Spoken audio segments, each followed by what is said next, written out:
Video শুরুতেই সবাইকে জানাই হ্যাপি নিউ ইয়ার। এতদিন অবধি বলতে পারিনি কারণ আগের ভিডিওগুলোই পোস্ট করা হয়নি। তোমরা জানো যে আমার গলার অবস্থা ভালো ছিল না, এখনো পুরোপুরি ঠিক হয়নি। তোমরা সবাই খুব ভালো থেকো, নতুন বছর অনেক ভালো করে কাটিও। তো সকাল সকাল রেডি হয়ে ভাই আর আমি চললাম মামাবাড়ির উদ্দেশ্যে। যেতে যেতে নৈহাটি রোডের পাশে এত সুন্দর সর্ষে ক্ষেত দেখে আর লোভ সামলাতে পারলাম না, চলে আসলাম আমরা এখানে একটু ভিডিও করার জন্য। আমি এখানে অনেকগুলো ভিডিও করেছি আর ছবিও তুলেছি।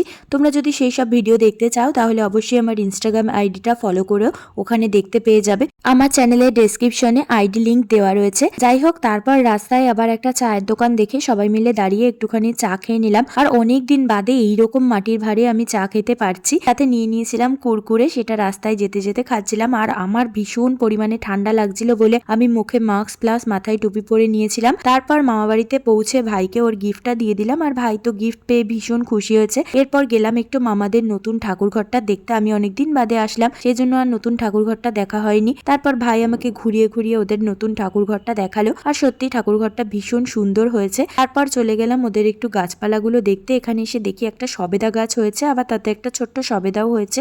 আর এই বাগান বিলাসী ফুলের গাছটা দেখে আমার এত পছন্দ হয়েছে, এটার ডাল আমি নিয়ে আসবো। তারপর ভাই আর দিদি মিলে একটুখানি ছবি তুললাম, ভিডিও করলাম। এরপর নিচে আসলাম, এসে দেখি মামি এখানে চাউমিন রান্না করেছে আমাদের জন্য।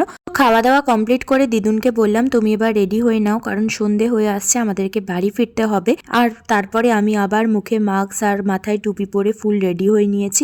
এরপর ব্যাগপত্র নিয়ে সবাই মিলে বেরিয়ে পড়লাম বাড়ি ফেরার উদ্দেশ্যে। দিদুন কদিন আমাদের বাড়ি থাকবে। এরপরে আমরা পৌঁছে গেছি বাড়িতে, আর এসেই চা খেয়ে নিলাম। তো আজকের মতো টাটা, দেখা হচ্ছে তোমাদের সাথে আবার নেক্সট ভিডিওতে।